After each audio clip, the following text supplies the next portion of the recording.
This week on The Week Ahead, the Obama administration is looking at jobs, and this is making some nervous. Plus, hear from Congressman John Kline on the same issue, jobs. Welcome to The Week Ahead. I'm Frank McCaffrey. In 2008, the Obama-Biden ticket made it clear that they were focused on a three-letter word, J-O-B-S.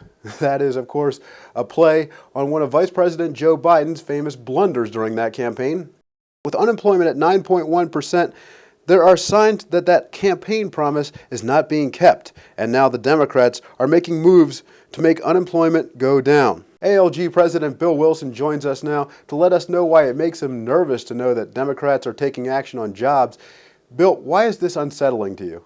Well, the idea that the Obama administration could create jobs simply by saying so, it's absurd. Everything they're doing is killing jobs.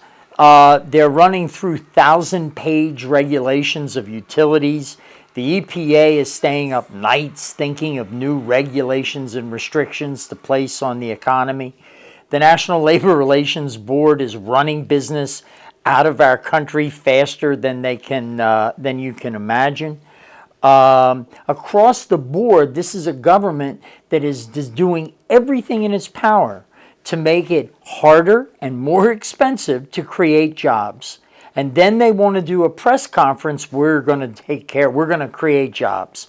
It's absurd.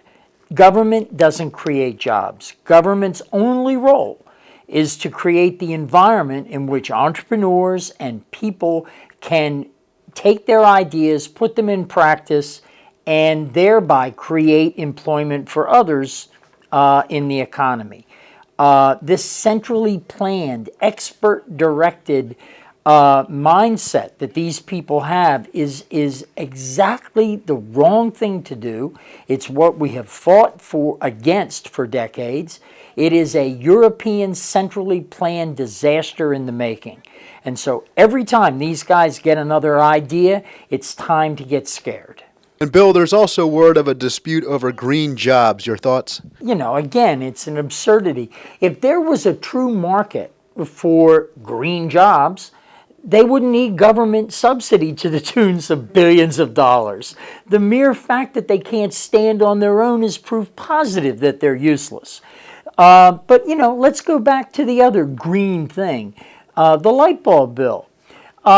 Starting in January, you won't be allowed to buy an incandescent 100-watt light bulb in the United States. That 50-cent item that works well and has worked well for over 100 years. You'll have the opportunity to buy another type of light bulb that contains mercury gas that can poison the environment, that is going to cost you 5 to 10 times as much and doesn't work as well. That's government in a nutshell. More expensive, less effective, and dangerous. Speaking of jobs, House Workforce Committee Chairman John Kline of Minnesota is naturally looking at jobs. He spoke with ALG about how the left is actually killing jobs. The current administration, the Obama administration, has come to the realization that they cannot move their agenda. They can't get it through Congress. And so they've looked across the range of business and decided that they need to move their agenda through regulation. And regulate they have. Congressman John Kline says he's seen the effects of this crippling regulation. There's a blizzard of regulations out there in every industry, coming from the Department of Labor, Department of Education, Department of Transportation, EPA, all over the place. The National Labor Relations Board has used its union influence to do some unusual things to business. One of them, for example, would allow a union to take a big thing like an inflatable rat, as big and as high as the ceiling, and put it in front of a non-union shop that is only secondarily involved. Perhaps that business is providing parts to another business that's not union, and so the National Labor Relations Board has permitted the bringing of a big inflatable rat and putting it in front of a business. The NLRB has also gone after a corporate giant. The NLRB, the General Counsel, ruled that Boeing, who has already spent $1 billion to build a new plant to build their new Dreamliner aircraft and hired over 1,000 people in South Carolina, cannot do that. We've got to shut that down. Why? because the NLRB, Council Solomon, believes that Boeing has to build a new plant in the state of Washington where they've got union employees and not in South Carolina, which is a right-to-work state. Kline was elected to office in 2002 and says he is a leader in the elimination of government waste. And that's all the time we have for the week ahead. Please join us again next time.